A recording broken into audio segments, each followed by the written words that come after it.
Hello, Pastor Miles, and to the entire Revive community. Thank you for having me.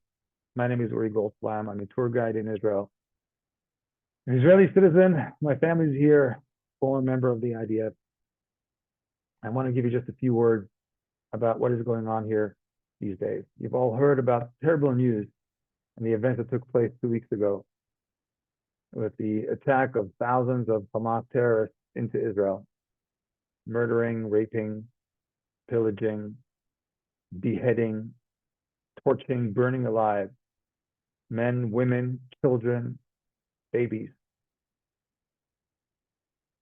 And since then, Israel has been busy trying to pick up the pieces, trying to first clear the area within Israel where those terrorists still hold. We had done this already several days ago. And now preparing the counteroffensive into Gaza to root out any Hamas presence in the Gaza Strip. And I have to tell you, my friends, there is no other option for us. Because this round, as some people call it in the media, is not another round. It is actually the very, very essence of why we are here and why we are fighting. If it happened once, it can happen again. Unless we make sure it can't. And to do that, we have to uproot any last remains of Hamas. This comes after almost a year of discord where the country was under the threat of being ripped apart, not from an outside threat or an outside enemy, but from within. Our internal discord, our internal arguments weakened us. They had us take our eye off the ball. Instead of looking outside, we looked inward and started find reasons to fight with each other. And our enemies watched, our enemies learned, and our enemies waited for their opportune moment, and they took it. 2 weeks ago, on the holiday of Simchat Torah, the day that we celebrate the completion of the cycle of reading the Torah and starting over at Genesis, they took the opportunity to pounce.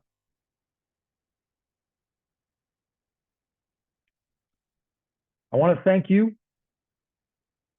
I want to thank the people of the United States of America for standing with Israel. There is no greater source of comfort and strength in the knowledge that we are together in this fight. That the United States of America stands on the right side of this conflict, even though there are many who are confused, many in the media and even in politics. They like to two-side this issue. Oh, you have to understand the context. What context can there be to the murder of children, to the beheading of babes, to the raping of young women to the extent that they were found dead with their legs broken? Children were tortured in front of their parents. Parents were murdered in front of their children. A pregnant woman was found with her belly cut. Her child cut out of her womb and stabbed, the umbilical cord still attached. That is the horror that went on for hours in the kibbutzim, in the towns and communities surrounding the Gaza Strip. There's no two sides to this issue. There's evil and there's humanity. The malevolence, the cruelty, the sadism, the brutality, unparalleled in modern warfare. We say Hamas is ISIS. I think it's quite worse.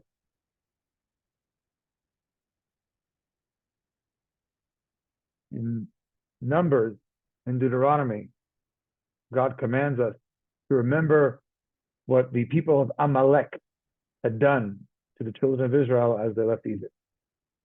For they attacked us while we were weak and not God-fearing. it says in Deuteronomy 25.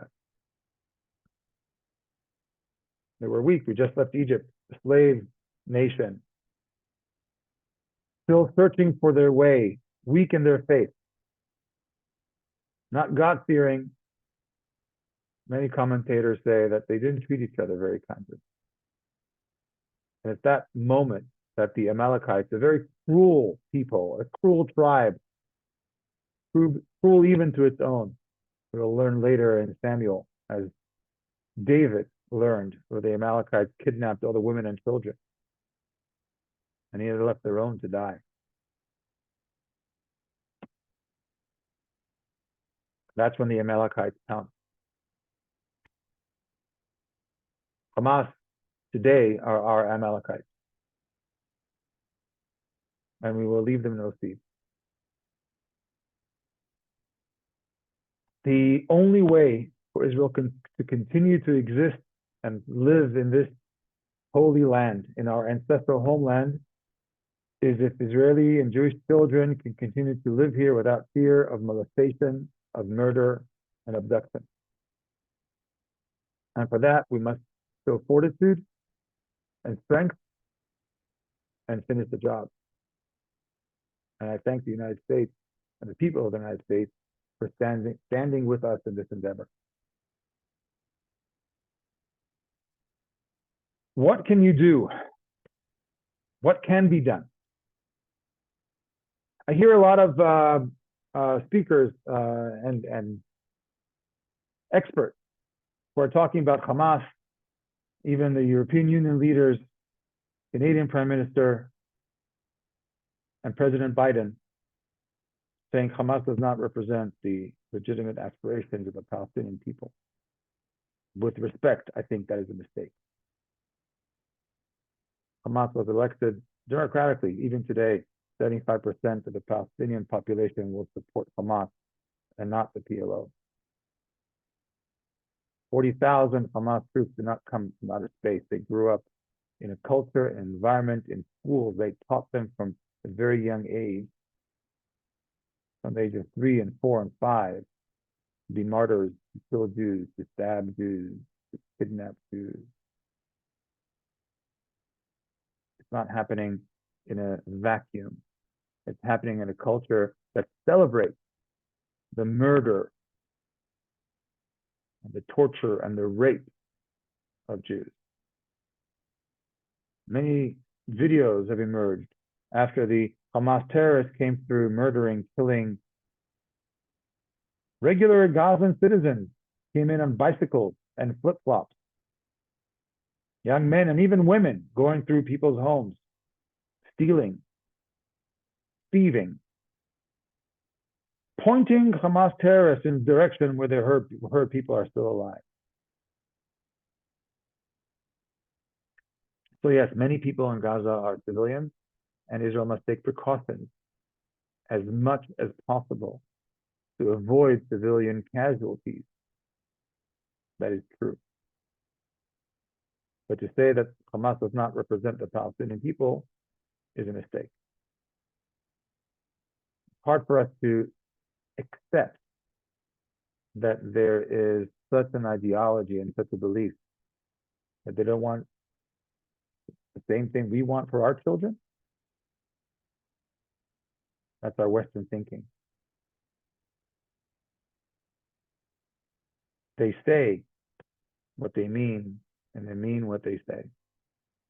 When you hear chanting from the river to the sea, Palestine will be free, it means free of Jews. And what will happen to those Jews?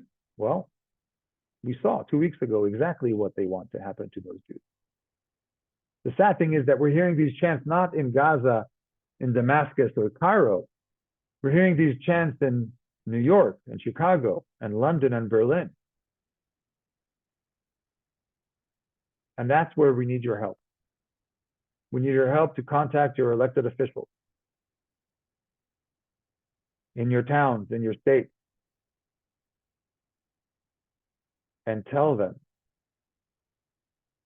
there's no two sides to this thing. There's no we want to offer our heartfelt condolences to children on both sides.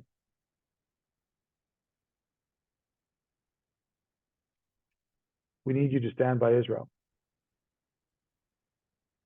We need you to stand by humanity. Yes, we do feel for the fate of the children of Gaza. It is the Hamas and the Palestinian Authority and their parents and their schools who put them in that situation.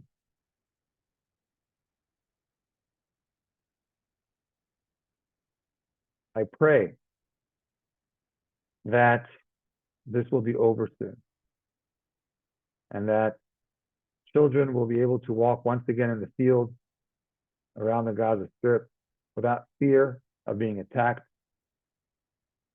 that we won't have to build bomb shelters that you can run to within 15 seconds of hearing a siren.